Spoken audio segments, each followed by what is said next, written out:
국민의힘 윤석열 대통령 당선인은 오늘도 촘촘한 일정을 소화합니다. 곧 싱하이밍 주한 중국 대사를 접견하며 행보를 시작하는데요. 취재기자 연결합니다. 구하림 기자. 네, 윤석열 대통령 당선인은 잠시 후 서울 여의도에 있는 중앙당사에서 싱하이밍 주한 중국 대사 예방을 받을 예정입니다. 싱하이밍 대사는 시진핑 중국 국가주석의 축전을 전달할 것으로 보입니다.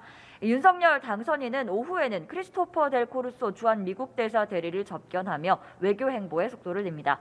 5월 한미일 정상회담 가능성이나 사드 배치 문제 등 민감한 사안이 오늘 양국 대사와의 만남에서 나올지 관심이 집중되는데요. 곧 출범할 윤석열 정부의 외교안보 기조를 내다볼 수 있는 만큼 중국 그리고 미국에서도 오늘 만남 예의주시할 것으로 보입니다. 윤 당선인은 기시다 후미오 일본 총리와도 전화 통화를 할 예정이라고 국민의힘 측은 전했습니다. 윤 당선인은 막판 단일화를 이뤘던 국민의당 안철수 대표와의 오찬도 함께할 예정입니다. 안 대표가 인수위원장으로 유력하게 거론되는 가운데 인사 문제는 물론이고 인수위 구성 방안 등 여러 가지 밑그림을 논의할 것으로 관측됩니다. 또 안 대표와 단일화를 이루면서 합당 합의도 이뤘던 만큼 이와 관련한 이야기도 나눌 것으로 보입니다.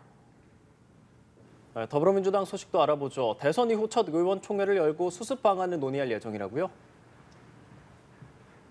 네, 그렇습니다. 더불어민주당 의원총회는 오늘 오후 2시에 열릴 예정입니다. 어제 지도부가 대선 패배 책임을 지기 위해서 총사퇴하겠다는 의사를 밝힌 데 이어서 의원총회를 통해서 수습 방안을 논의하겠다는 겁니다.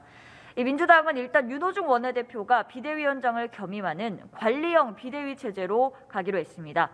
당장 지방선거 준비에 돌입해야 하는 만큼 질서 있는 체제 전환이 필요하다는 공감대가 있기 때문인데요. 어떤 체제로 당을 수습하는 게 좋을지 토론할 것으로 보입니다. 역대 최소 득표차로 패한 만큼 아쉬움과 함께 대선을 반면교사 삼아 당을 재정비해야 한다는 의견도 나옵니다. 민주당 이광재 의원은 오늘 CBS 라디오 인터뷰에서 우선 이재명 전 후보가 지방선거에서 역할을 할 수 있으면 좋겠다고 이야기하면서 선대위에서 활약했던 N번방 추적단 불꽃 활동가 박지현 씨를 예로 들며 우수한 인력이 역할을 할 수 있는 시스템이 필요하다고 강조했습니다.